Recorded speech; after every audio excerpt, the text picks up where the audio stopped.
저는 설교를 할 때 제목 설교를 그렇게 별로 좋아하지 않습니다.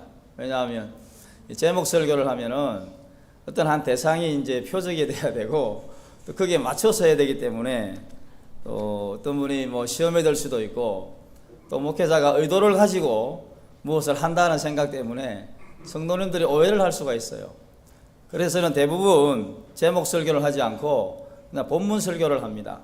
그 본문 속에서 하나님이 뭐라 말씀하시는가, 그 속에서 우리에게 주시는 메시지가 뭔가, 그래야 자신의 사견 없이 그 말씀을 그대로 선포하기 때문에 그렇습니다. 지금까지도 그렇게 해왔고 또 앞으로도 그렇게 설교할 겁니다. 그런데 오늘은 특별한 날이기 때문에 제목 설교를 하겠습니다. 조금 딱딱할 수도 있습니다. 그러나 날이 날이만큼 우리가 오늘 이 말씀을 통해서 그리스도인의 국가관이라는 제목으로 함께 말씀을 나누겠습니다. 이번 주간은 6.25 전쟁 기념일도 있습니다.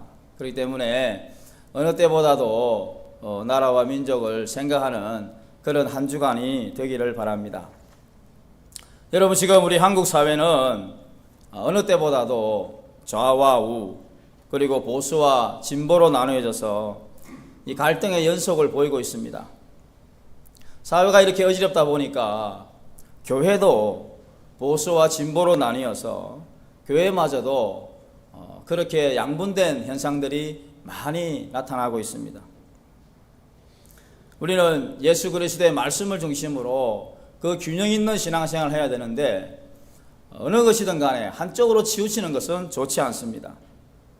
우리 신앙을 기준으로 잔악을 좌쪽으로 치우쳤다, 그렇게 말을 해요. 이 좌파 신학은 너무 왼쪽으로 치우친 나머지 과학주의, 합리주의, 자유주의, 이성주의로 흐르게 됩니다. 그러다 보니까 성경에 나오는 기적이나 주님이 일으키셨던 수많은 이적들, 이걸 믿지 않아요. 홍해를 가르신 사건, 또 여러 가지 기적적인 사건들, 메추라기와 만나의 사건들, 요단강 사건, 이런 걸 믿지를 않아요. 내 이성으로, 내 판단으로, 내 가치관으로 볼 때 이건 인간의 이성으로 이해가 안 된다. 그래서 다 빼버립니다. 그래서 남는 건 뭐냐 그러면 윤리적인 예수, 도덕적인 예수만 남아요. 오늘날 좌경화된 신학들이 바로 그 윤리적인 예수, 도덕적인 예수만을 전하려고 애를 씁니다. 그와 반대로 너무 오른쪽으로 치우치면 우파, 이 기독교 우파는 너무 오른쪽으로 치우치는 경향이 있습니다. 너무 오른쪽으로 치우치다 보면 그것은 곧 신비주의, 은사주의, 성령운동, 그렇게 말씀을 드릴 수 있습니다. 그렇게 해서 계속해서 뭔가를 보려고 하고 또 계속해서 뭔가를 들으려고 합니다. 성경 속에서 답을 찾기보다는 성경 밖에서 지금도 하나님이 뭐라 말씀하신다, 그렇게 생각을 하고 능력 있는 사람들, 뭔가 봤다고 하는 사람들, 그런 사람들을 쫓아서 다닙니다. 그러다 보니까 내가 복음, 주님의 복음이 아니라 내가 복음, 누구누구의 말, 누구누구의 영성, 그런 걸 따라가는 경우가 많습니다. 그게 바로 기독교 우파입니다. 이러다 보니까 오늘날 한국교회가 좌와 우가 균형을 잡지 못해서 흔들리는 경우가 많습니다. 어떠한 경우라도 하나님 말씀을 내 가치관이나 내 이념이나 내 성향에 따라서 판단해서는 안 됩니다. 그것을 내 이념을 설명하기 위한 하나의 아전인수격으로 말씀을 끌어들이면 하나님의 나라는 엉뚱한 곳으로 가게 되고 교회는 분리되고 세상은 더욱더 한없는 혼란으로 가게 되는 것입니다. 자, 이런 상황에서 우리 그리스도인이 어떻게 중심을 잡고 살아가야 할 것인가, 그리고 어떻게 그리스도인이 대사회적인 책임을 다할 것인가에 대해서 말씀을 드리겠습니다. 1948년 5월 31일 재헌국회가 우리나라에서 처음 열렸습니다. 이때 초대 의장이 이승만 대통령이 되었고, 이승만 대통령이 되고 난 다음에 개회를 해야 되겠는데 적석에서 부탁을 합니다. 이윤영 의원 기도해 주세요. 기도로 국회를 시작하겠습니다. 그렇게 부탁을 했어요. 그때 온 의원들이 기립을 합니다. 기립을 하고 이분이 기도를 해요. 기도의 내용을 제가 간략하게 소개를 하겠습니다. 이 우주와 만물을 창조하시고 인간의 역사를 섭리하시는 하나님이시여, 이 민족을 돌아보시고 이 땅에 축복하셔서 감사에 넘치는 오늘이 있게 하심을 주님께 저희는 성심으로 감사하나이다. 오랜 시일 동안 이 민족의 고통과 호소를 들으시고 정의의 칼을 빼서 일제의 폭력을 굽히시사 세계 만방의 양심을 움직이시고 또 우리 민족의 염원을 들으심으로 이 기쁜 역사적 환희의 날을 이 시간에 우리에게 오게 하심을 감사하나이다. 원하옵건대 우리 조선의 독립과 함께 남북 통일을 주시옵고 또한 민생의 복락과 아울러 세계 평화를 허락하여 주시옵소서. 이제 이로부터 국회가 성립되어서 우리 민족의 영혼이 되는 모든 세계 만방이 주시하고 기다리는 우리의 모든 문제가 원만히 해결되며 또한 이로부터 우리의 완전 자주독립이 이 땅에 오며 자손 만대의 빛나고 푸르른 역사를 저희가 정하는 이 사업을 완수하게 하여 주시옵소서. 역사의 첫걸음을 걷는 오늘 이 환희와 감격에 넘치는 이 민족적 기쁨을 다 하나님에게 영광과 감사를 올리나이다. 이 모든 말씀을 주 예수 그리스도의 이름을 받들어 기도하나이다. 아멘. 이렇게 1948년 5월 31일 재헌국회 속회록에 국회 속기록에 기록되어 있는 것을 제가 발췌해서 읽어드렸습니다. 여러분, 우리나라는 기도로 시작한 나라입니다. 첫 국회 때 이렇게 기도로 시작할 줄 누가 알았겠습니까? 그런데 이 기도문을 보면 이분은 보통 분이 아니에요. 어떻게 거기에 부탁을 한 기도를 하는데, 야, 이 기도의 이 스케줄, 이 스펙트럼이 스케일이 너무 커요. 야, 이런 분이 국회의원이었다고 하는 것이 너무나 감사합니다. 이 가슴 벅찬 이 대한민국의 첫 국회가 이렇게 시작이 되었는데, 참 지금 우리의 국회는 도대체 뭘 하고 있는지 또한 가슴 아픈 현실을 또 말씀을 준비하면서 생각하게 되었습니다. 시편 11편 3절 말씀 같이 읽어봅니다. 터가 무너지면 의인이 무엇을 하랴. 터가 무너지면 의인이 무엇을 하랴. 국가라고 하는 터가 무너지면 믿는 사람인들 어떻게 예배드릴 수 있습니까? 가정이라고 하는 터가 무너지면 우리가 어디에서 안식을 누립니까? 직장이라고 하는 터가 무너지면 우리가 어디에서 돈을 벌어서 밥을 먹고 삽니까? 그러니까 우리가 몸담고 있는 터전들, 국가, 가정, 직장, 우리는 이것을 위해서 불철주야 기도해야 하는 것입니다. 왜냐하면 그것을 통해서 우리의 생업이 유지가 되고 우리의 삶이 유지되기 때문에 우리는 이 문제를 가지고 자신의 모든 문제인 양 기도하면서 나아가야 하는 것입니다. 자, 그렇다고 한다면 오늘 이 말씀을 통해서 저는 세 가지 정도로 말씀을 드리도록 하겠습니다. 첫째로는 대한민국이 복받는 나라의 비결입니다. 성경은 말씀합니다. 여호와를 자기 하나님으로 삼은 나라가 복이 있다. 천지를 창조하시고 이 만물을 주관하시고 우리 인생을 섭리하시는 그 하나님이 나의 하나님이라고, 우리 나라의 하나님이라고 믿는 국가가 복이 있다고 하는 것입니다. 한 나라의 대통령을 주시고 한 나라의 지도자뿐만 아니라 전 세계의 지도자를 주시는 분이 하나님이세요. 사람이 제비를 뽑지만 그 제비를 결과적으로 인도하시는 분은 하나님이시라, 그렇게 말씀합니다. 그렇기 때문에 그 지도자와 그 백성이 어떤 신념을 가지고 어떤 신앙을 가지고 살아가야 하는가는 참으로 중요합니다. 우리나라가 하나님 예수 그리스도 그분을 믿고 성삼위 하나님을 믿음으로 지금까지 살아왔기 때문에 그나마 여기까지 온 줄로 믿습니다. 여러분, 이스라엘은 수많은 외세의 침략과 전쟁 속에서도 그들이 하나님을 붙들었을 때 그 모든 위기를 이겨냈습니다. 이스라엘 주변에는 수많은 열강들이 있었습니다. 지금 말하자면 팔레스타인, 애굽, 모압, 암몬, 이집트, 아시리아, 바벨론, 이런 수많은 열강들이 이스라엘 주변을 둘러싸고 있습니다. 그런데 문제는 그들이 하나님 말씀대로 살고 기도하고 진실로 하나님 뜻대로 살았을 때는 그 어떤 강대국도 이스라엘을 넘보지 못했어요. 오직 하나님께서 그들을 붙들어 주시고 지키신다는 믿음이 있었을 때는 어떤 나라가 쳐들어와도 하나님께서 강력하게 역사하셔서 전쟁에서 이기고 승리했습니다. 그런데 그들이 하나님을 떠나고 우상을 섬기고 제대로 신앙생활을 하지 않았을 때는 여지없이 주변 나라들의 공격을 받았습니다. 그래서 조공을 바치고 몇십 년 동안 그들이 식민지 생활을 살면서 고통 가운데 있었던 것을 우리는 잘 알고 있습니다.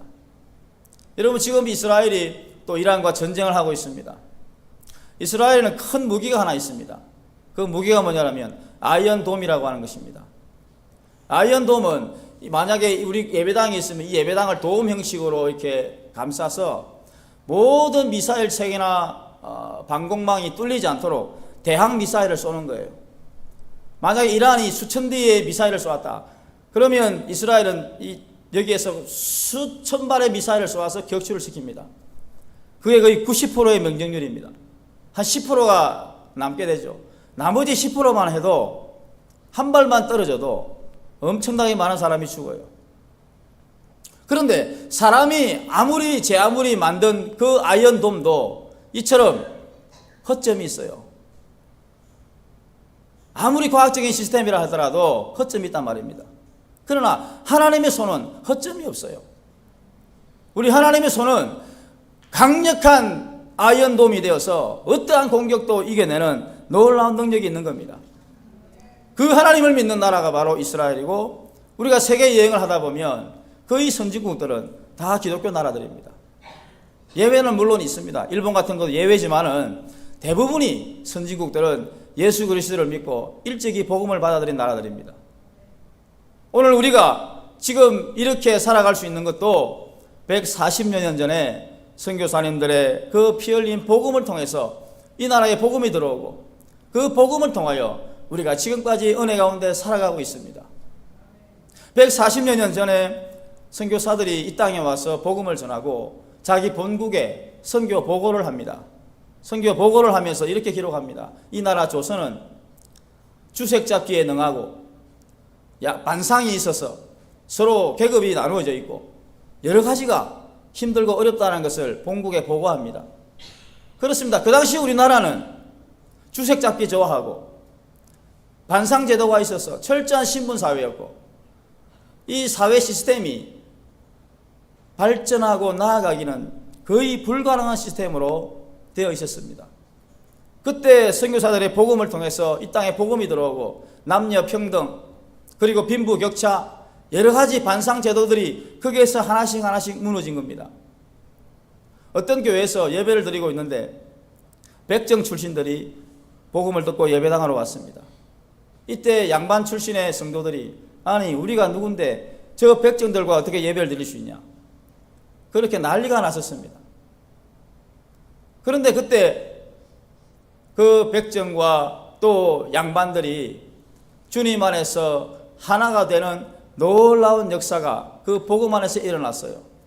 그것이 바로 형평운동입니다. 그 형평운동이 기독교 안에서 처음 일어났습니다. 그 당시만 해도 백정은 사람 취급 안 했습니다. 그런데 교회 안에서 그 문제가 해결되고 평등한 모습으로 이 땅에 복음이 들어와서 그야말로 우리나라가 지금까지 은혜 가운데 살아오게 된 것입니다. 그런데 여러분, 우리나라가 잘 나가다가 급격하게 쇠퇴한 기점이 있습니다. 그 기점이 바로 1985년입니다. 왜 1985년이라면 우리나라 복음이 1885년에 처음 들어온 것을 1년으로 잡습니다. 그렇게 해서 1985년에 기독교 100주년 행사를 대대적으로 했습니다.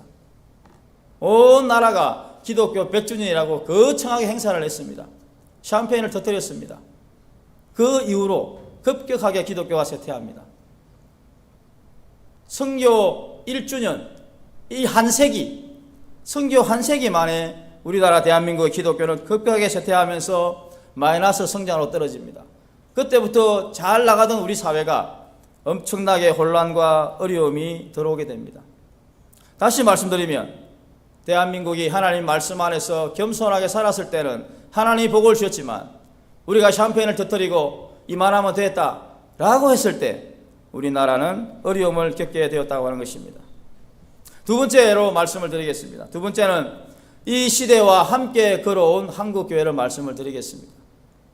좀 역사이기 때문에 따분할지 모르겠습니다만은 좀 긴장을 푸시고 그렇게 함께 우리가 도대체 우리 한국교회가 잘한 게 뭐고 나쁜 게 뭐냐, 그리고 한국교회가 이 사회에 미친 영향이 뭐냐, 그걸 알아야 오늘 우리가 무엇을 해야 할 것인가를 알기 때문에 말씀을 드립니다.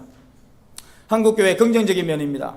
한국교회는 영혼 후궁뿐만 아니라 선교사들이 처음 복음이 이 땅에 들어왔을 때 병원을 세우고 학교를 세우고 그 다음에 교회를 세웠습니다. 여러분, 우리나라 최초의 병원이 1885년에 알렌 선교사가 설립한 강혜원이었습니다. 이 강혜원이 나중에 현재 세브란스 병원으로 되죠.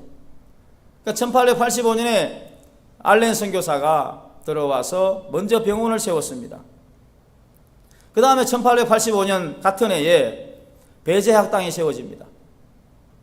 여러분 잘 아시겠지만 배제학당은 지금의 배제중학교, 배제고등학교, 배제대학교의 전신입니다. 이것 역시 미국 선교사 아펜젤러 선교사가 세운 학교입니다. 그리고 1885년에 교회가 세워지는데 정동 제일감리교회가 최초로 세워집니다. 여러분 거기 서울에 이제 정동길을 이제 산책하다 보면 정동감리교회가 아주 멋지게 역사와 전통을 자랑하면서 세워져 있어요. 거기를 걸을 때마다 참 자부심이 느껴집니다. 이 정동제일감리교회를 통해서 그것을 모태로 해서 한국교회가 점점 이렇게 뿌리 내리게 된 것입니다. 무엇을 말합니까? 선교사가 들어와서 병원 짓고 학교 짓고 그 다음에 교회를 세워서 이 민족이 근대화되는 데에 상당한 영향력을 행사했다고 하는 것입니다. 뿐만 아니라 3.1운동 당시에 민족 대표 33인 중에 16명의 기독교인입니다. 엄청난 일이 아닐 수 없습니다. 기독교가 들어온 지 불과 수십 년 만에 기독교 지도자들이 각계각층에서 엄청난 영향력을 행사했습니다. 그리고 일제치하 때 수많은 사람들은 신사참배를 거부하면서 신앙을 지키기 위해서 목숨을 바쳤습니다. 그리고 독립자금을 대고 또한 나라와 민족을 위해서 눈물로 기도했습니다. 그 기도의 결과 그나마 우리나라가 그 모든 시련의 터널들을 잘 통과할 수 있었습니다. 1절에도 말씀드렸습니다만 6.25 전쟁 때도 참 남한이 적과 통일될 뻔한 그 시기에 초량교회에서 위정자들과 목회자와 장로님들이 참 나라를 살려달라고 눈물로 기도한 결과 인천 상륙작전이 성공했다고 하는 소식을 지난번에 말씀드렸습니다. 한국교회는 근현대사에 정말로 뗄래야 뗄 수 없는 관계로 그렇게 나라와 민족을 위해서 헌신하며 나와왔습니다. 자, 그런데 한국교회에 이렇게 좋은 점만 있는 게 아닙니다. 흑역사가 있습니다. 우리가 말하기 싫지만 그런 아픈 역사가 있습니다. 이렇게 잘 나가던 한국교회가 순간순간 큰 위기를 맞이하면서 문제가 발생하는데 1938년도에 제27차 총회가 있었습니다. 오늘도 우리가 총회 세례헌금을 하는데요. 그 총회가 평양 서문박 교회당에서 27차 총회가 열렸어요. 그때 그 총회 장소는 좀 살벌했습니다. 일본 경찰들이 목사님들, 장로님을 한 사람 한 사람 사이에 앉고 칼을 차고 협박을 합니다. 그리고 해서 총회장에게 신사참배를 가결하라고 협박을 합니다. 급박을 합니다. 그렇게 해서 그 총회 결과로 신사참배가 가결이 되었습니다. 그 길로 거기에 모였던 목사님, 장로님들이 일괄적으로 신사에 가서 절을 합니다. 그 이후부터 한국교회는 엄청난 혼란과 엄청난 고통이 따릅니다. 물론 반대했던 신앙을 사수했던 사람들은 투옥되고 그리고 그 빈자리를 친일파 기독교 지도자들이 실세를 행사하게 됩니다. 이게 우리나라의 아픈 과거의 역사입니다. 그런데 문제는 이 사건 이후로 해방이 되었지만은 우리나라는 좌우익 서로 나누어서 싸우다가 결국 6.25 전쟁으로 폐허가 됩니다. 그러니까 평양에서 그 평양 대부운동이 일어나고 놀라운 하나님의 역사, 제2의 예루살렘이라고 했던 그 평양에서 신사참배를 가결하는 장소로 변했으니 하나님이 가만 내버려 두시겠냐는 거예요. 그래서 전쟁이 일어나고 북한이 먼저 그렇게 공산화가 되고 우리나라가 잿더미로 변하게 된 겁니다. 한국 기독교가 정신을 차리지 못하고 서로 분열하고 엉뚱한 일을 했을 때 여지없이 우리 사회에는 엄청난 분열이 오게 됩니다. 그것뿐만이 아니에요. 그렇게 했으면 정신을 차려야 될 텐데 전쟁통 와중에도 기독교들은 서로가 싸웁니다. 그렇게 해서 1951년에 고신교단이 분열해 나가고 1953년에 기장척 한신대라고 하는 그 기장척이 분립해 나가고 그리고 결정적인 사건이 일어납니다. 1959년에 WCC 세계교회협의회라고 하는 단체가 있는데 이 단체는 동성애를 옹호하고 공산주의를 이제 용납하고 전 세계 종교가 하나로 뭉쳐서 참 길은 여러 가지 있지만 구원의 길이 오직 하나만 있는 것이 아니라 여러 가지라고 하는 세계교회협의회가 있게 되는데 그 협의회에 우리가 가입할지 말지에 대한 논쟁이 벌어졌습니다. 그때 가입하자고 하는 파와 가입하지 말자고 하는 파, 어떻게 우리가 그 단체에 가입할 수 있냐, 우리 신앙 정통성에 맞지 않다, 그렇게 팽팽하게 논쟁이 일어나고 그때 교단이 두 조각 나게 됩니다. 지금 우리 합동측과 통합측이 분리됩니다.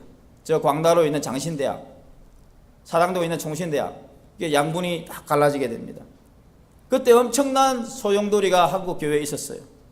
그 이후로 어떤 일이 있었는가 하니까 1961년 여러분이 잘 아시는 대로 5.16 군사 쿠데타가 일어났습니다. 한국 교회에 크나큰 위기와 심각한 분열이 있고 난 다음에는 여지없이 우리 사회에 씻을 수 없는 아픔과 고통이 뒤따르게 되었다고 하는 것입니다. 그리고 난 다음에 1979년에 또 하나의 사건이 발생합니다. 1979년에 우리 교단에 또 한 차례 큰 아픔과 상처가 다가옵니다. 그때 또 여러 교단들이 분립해 나갔습니다. 서로 싸우면서 아픔과 상처로 나갔습니다. 문제는 그 이후에 그 해 1979년 그 해에 12.6 사태가 일어납니다. 그리고 12.12 신군부 쿠데타가 일어납니다. 그리고 그 다음에 우리 민족의 아픔인 5.18 민주화운동이 일어납니다. 무엇을 말씀합니까? 물론 역사라고 하는 것이 딱 이거 다음에 저거다 그렇게 말할 수는 없어요. 그렇게 단정적으로 말할 수는 없지만, 그러나 우리가 지금 살펴본 대로 한국 교회나 교단이 혼란스럽고 제대로 말씀대로 살지 않았을 때는 여지없이 우리나라에 큰 혼란과 아픔이 찾아왔다는 거예요. 그걸 말씀드리고 싶은 겁니다. 자, 그런데 여러분, 최근에는 또 어떤 일이 있었는가 하니까 2012년도에 또 우리 교단에 큰 아픔이 하나 있었습니다. 참 말로 할 수 없는 그런 큰 문제가 발생했는데, 그 사건 이후 또 하나의 우리나라의 아픔이 있습니다. 2013년도에 WCC, 아까 말씀드렸던 세계교회협의회, 그렇게 우리가 반대했는데 그 총회가, 전 세계 교단의 총회가 우리나라에서 열렸어요. 부산에서 열렸습니다. 부산 백석호에서 제10차 세계교회협의회 총회가 열렸어요. 동성애를 옹호하고 공산주의를 용납하고 전 세계 교단, 교회, 종교가 하나로 통합하자는 이 협회에 우리나라에서 총회를 한 거예요. 그렇게 반대를 했는데, 여러분도 아시겠지만 저기 강동에서 제일 큰 교회가 있어요. 그분이 앞장서서 그 일을 했는데 참 안타까운 일이 아닐 수가 없습니다. 자, 문제는 그 사건 이후에 우리나라에도 큰 혼란이 옵니다. 여러분이 아시는 대로 2014년도에 세월호 사건이 터집니다. 이건 참 우리나라의 큰 아픔이 아닐 수 없어요. 온 나라가 참 우울한 그런 시간들을 보냈습니다. 불과 1, 2년 전에 교단적으로 한국 교계적으로 엄청난 혼란과 분열이 있었을 때에 또 이 사회에 말할 수 없는 아픔이 다가오게 되고 또 2년 후에는 대통령 탄핵이 있게 되는 것입니다. 참 이러한 일들을 보면 오늘 우리 한국교회가 이 사회에 정말 좋은 일도 많이 했지만 어찌 보면 이 사회에 큰 아픔을 준 장본인이기도 해요. 그리고 지금 현재 일어나고 있는 일들은 대형교회주의, 물량주의, 마치 진공흡수기처럼 대형교회에서 막 빨랑깁니다. 개척교회나 어려운 교회들이 다 그쪽으로 쏠립니다. 성도들도 큰 교회, 큰 교회. 오늘 이 시대가 그렇게 물량주의, 기복주의, 대형화주의로 흘러가다 보니 이 사회가 기독교인들이 모범을 보이고 하나님 말씀 안에서 살아가야 되는데 그 문제가 해결되지 않습니다. 또한 중요한 이슈였던 세습 문제. 다른 훌륭한 목회자들 많은데 왜 굳이 자기 가족을 드립니까? 물론 이유가 있겠죠. 그러나 사회가 싫어하고 그것 때문에 온 나라의 이슈가 되는데 굳이 그렇게 할 필요가 뭐가 있습니까? 굳이 그렇게 해서 다른 많은 사람들에게 아픔을 줄 이유가 뭐가 있습니까? 훌륭한 목회자들은 넘칩니다. 차고 넘칩니다.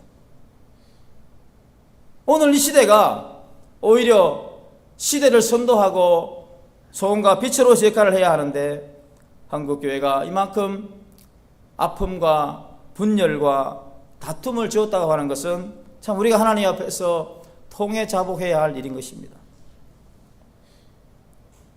아직도 문제는 여전히 남아 있습니다. 동성애 문제가 그대로 남아 있고 차별금지법 문제가 그대로 남아 있습니다. 작년 10월 달에 우리가 이 문제를 위해서 전국에서 버스를 타고 광화문에서 수십만 집회가 있었습니다. 그때 저도 그 현장에 있었습니다. 참 오랜만에 그런 대형 집회가 열렸습니다. 서울 여의도 거기 빌리 그레함 집회 이후로 수십만이 모인 것은 아마 그때가 처음이었을 겁니다. 그때 참 한국교회가 통회자복하면서 하나님 앞에 눈물로 기도했던 걸 기억합니다. 마침 그날 비가 내렸습니다. 비를 맞고서도 수십만의 성도들이 전국 각지에서 올라와서 참 기도했던 것을 기억합니다. 아직까지도 여전히 이건 현재 진행형입니다. 동성애의 문제와 차별금지법의 문제는 아직도 여전히 진행 중입니다. 이 진보 정권이 들었었는데 어떻게 할지 모르겠죠. 지켜봐야 할 일입니다. 자, 이제 마지막 세 번째로 말씀을 드리겠습니다. 그리스도인의 나라 사랑입니다. 참 우리가 그리스도인이 나라를 사랑하는 방법은 여러 가지가 있겠습니다만은 제일 우선해야 되는 것은 한국교회가 거룩성을 회복하는 것입니다.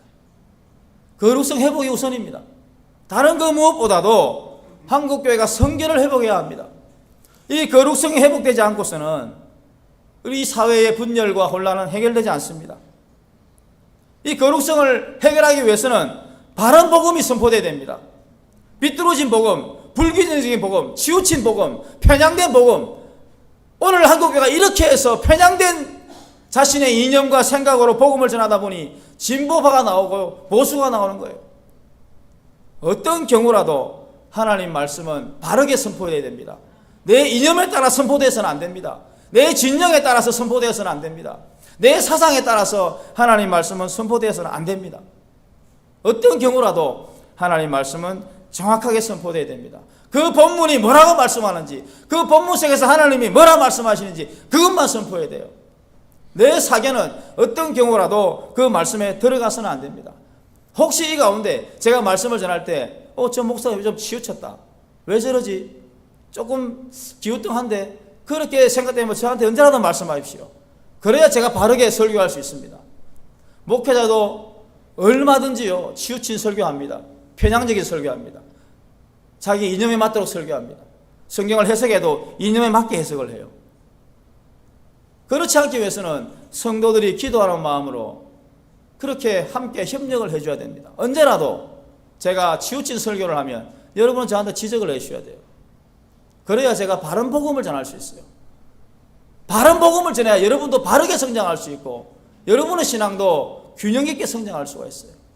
오늘 한국교회의 가장 큰 문제는 편향적인 복음이 선포되었다는 겁니다. 절름발이 복음이 선포됐다는 거예요. 그러다 보니까 우리가 너무나 심각한 좌우의 불균형이 맞춰지는 겁니다. 성도 교계인이 하나님 말씀 안에서 중심을 바로잡고 그 바로잡은 중심을 가지고 우리가 성결을 회복할 때 그때 하나님이 역사하는 겁니다. 어떤 경우라도 편향되지 마십시오. 정말 간곡하게 부탁을 드립니다. 지금까지 여러분이 어떻게 신앙생활 해왔고 누구에서 신앙생활 해왔고 어떻게 영향을 받았는지는 모르겠습니다. 모르겠지만은 지금까지는 다 버리시고 어쨌든 바른 복음, 좌와 우가 치우치지 않는 그런 진리의 복음으로 무장되어야 돼요. 그래야만이 여러분 영도 살고 한국 교회도 살고 거룩성이 회복됩니다. 이건 정말 심각한 오늘 한국 교회의 문제예요. 너무나 치우쳐 있습니다. 똑같은 복음을 듣는데 해석이 다 다릅니다. 왜 해석이 다를까요? 자기가 그동안 생각해왔고 들어온 게 다르기 때문에. 내 나름대로의 가치관을 가지고 모든 걸 해석합니다. 그걸 버려야 돼요. 그걸 버려야 진정한 복음이 보이게 되고 진정한 주님의 말씀이 보이게 됩니다. 오늘 한국교회 지도자들이 지나치게 정치에 개입하고 지나치게 극보수화되어서 왜 그렇게 사사건건 간섭을 하는지, 도대체 그렇게 할 일이 없는지, 목회는 언제 하는지 모르겠습니다. 그러한 모습으로 살아가는 이것이 오늘 우리의 현실이라고 하는 것을 우리가 오늘 말씀을 통하여 바로잡고 우리의 거룩성 뿐만 아니라 한국교회가 제대로 된 거룩성을 회복할 때 이 민족의 희망이 있는 것입니다. 그 다음 생각해 볼 것은 다음 세대를 진리로 양육해야 합니다. 우리가 나라를 사랑할 수 있는 방법 중에 하나가 바로 다음 세대를 진리로 양육하는 겁니다. 우리의 세대가 하나님 말씀 안에서 이 민족을 사랑할 줄 알고 하나님 말씀 안에서 균형된 복음으로 살아갈 때에 좌우로 치우친 사람들에게 바른 이야기를 할 수가 있습니다. 우리가 치우치면 세상 사람들이 좌우와 우가 나눠있을 때 말을 할 수가 없어요. 우리가 발라야 돼요. 다시 말하면 우리의 세대를, 우리의 다음 세대들을 정확한 복음으로 바르게 가르쳐야 됩니다. 우리가 편향되게 가르치면 이 아이들도 편향된 복음을 듣고 살아가요. 그러면 그들도 불균형적인 신앙생활을 할 수 있다는 거예요. 그렇기 때문에 우리의 다음 세대들을 바른 복음으로 가르치는데 우리 기성세대는 사활을 걸어야 됩니다. 그것이 오늘 우리가 반드시 해야 할 일입니다. 여러분, 백범 김구 선생은 이런 말을 했습니다. 경찰서 10개를 세우는 것보다 교회 1개를 세우는 게 더 낫다라고 했습니다. 경찰서 10개보다 교회 하나를 세우는 게 더 낫습니다. 이게 맞는 말입니다. 여러분, 개척교회는 사활을 걸고 전도합니다. 그게 자신들의 사활이 걸린 문제니까요. 개척교회만큼 열심히 전도하는 게 있습니까? 기성교회는 그렇게 열심히 전도 안 합니다. 그러므로 오늘 우리 주변에 있는 수많은 개척교회들 우리가 나무랄 필요 없어요. 건물에 하나씩 개척교회들이 있습니다. 그 교회들 때문에 한국교회가 사는 거예요. 그 교회들이 사활을 걸고 전도하기 때문에 그나마 한국교회가 사는 겁니다. 아직까지 우리나라의 복음화율이 20% 채 되지 않습니다. 80%는 예수님을 안 믿어요. 그러면 더 많은 교회가 세워져야 돼요. 더 많은 개척교회가 세워져야 한다니까요. 10개의 경찰서보다 1개의 개척교회가 더 낫습니다. 그들이 바른 복음을 전할 때 영혼이 변화되고 거듭나서 주님 품으로 돌아온다고 한다면은 경찰서 10개보다 낫다는 거예요. 백범 김구 선생의 말입니다. 틀린 말이 아닙니다.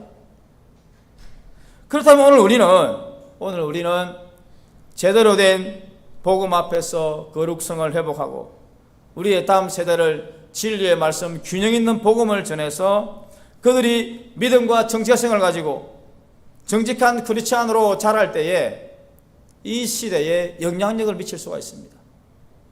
그것이 바로 오늘 우리가 해야 할 일입니다. 그것이 바로 나라 사랑의 중요한 하나의 비결입니다.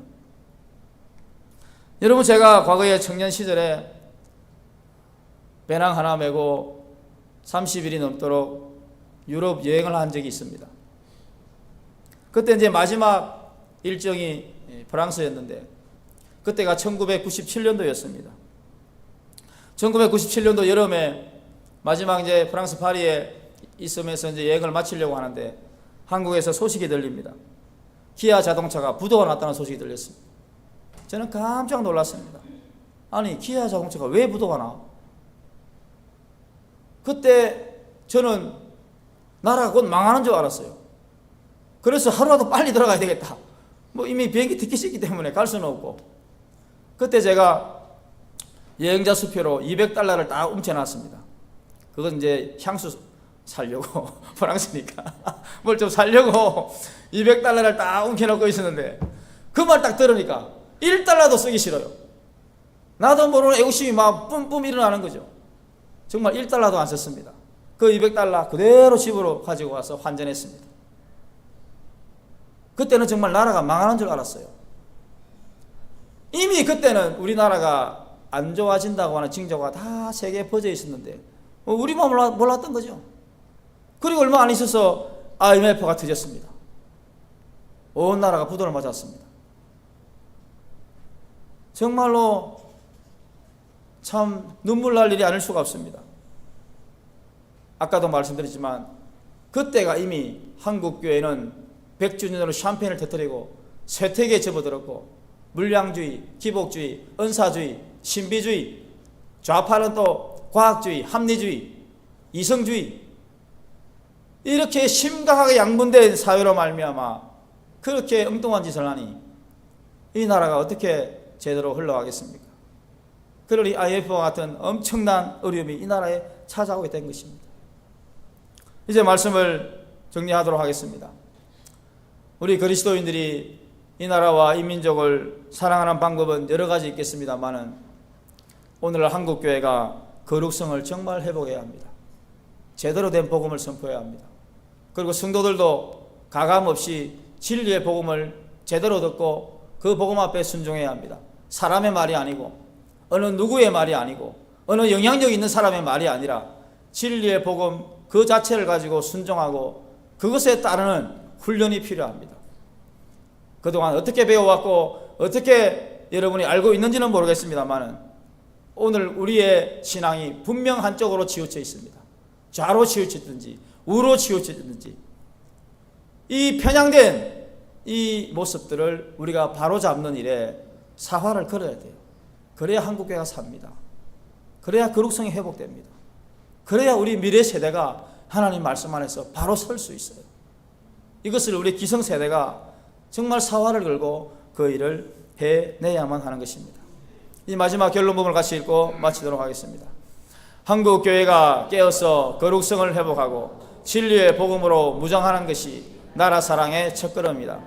혼란한 대한민국을 가슴에 품고 기도하고 삶의 현장에서 소명을 다하여 나라 사랑을 실천하는 그리스도인이 되자. 이 마지막 결론 부분을 우리가 다시 한번 생각하면서 하나님 앞에 나아갈 수 있기를 간절히 원합니다. 우리 시간 마지막 헌신하는 시간 결단의 찬양을 드리도록 하겠습니다.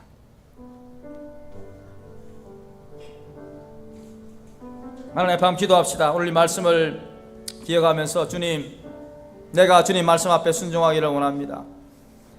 우리나라와 우리 민족을 사랑하셔서